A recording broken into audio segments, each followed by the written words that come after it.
Hello, I'm Angela Sawsville, and I am here with Amy Couchman and her certified therapy dog, Fancy, who's very tired at this time of day and is taking a little bit of a nap.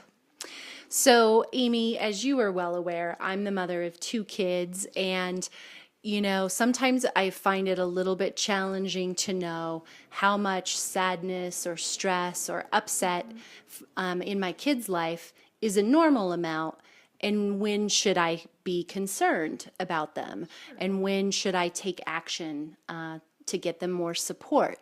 So, one of the things I wanted to ask you about today is really based on your 20 years of experience doing so much work with kids and adolescents. When, how can you tell when a child is feeling anxious, depressed, or stressed out, and what should parents be on the lookout for? Sure, absolutely, Angela. I think some really common things for parents to look for in kids that are maybe starting to show some signs of depression or anxiety is social withdrawal, um, physical signs. If they're starting to complain about aches and pains, stomach aches, headaches, that's very kind of common to look for. Irritability. Now I know that can be kind of a tricky line because Yeah. kids can be irritable for lots of different reasons. And definitely changes in sleep patterns and appetites. If there were foods that they normally really liked and all of a sudden I don't want that anymore. And having a hard time falling asleep or staying asleep. Those might be things to look for. Okay. Great.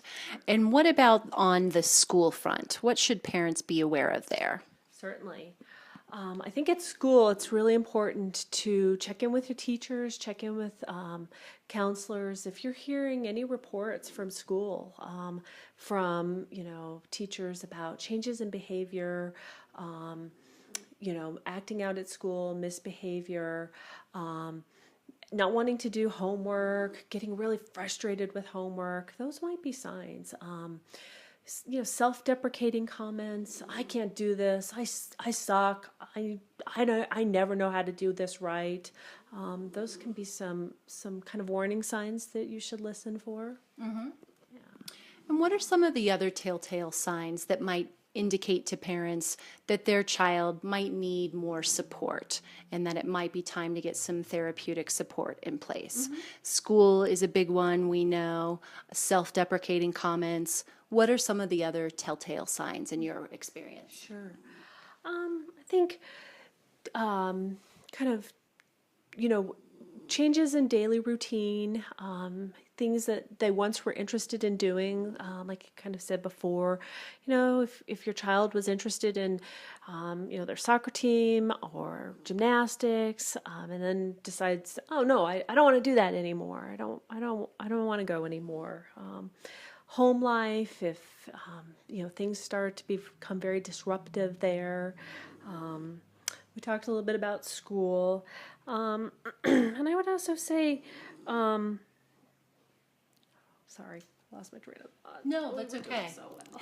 And I think you make a good point about home life, in that, in my experience, the happier and more well adjusted kids are, the more cooperative they are, the more they kind of roll with the punches around the house.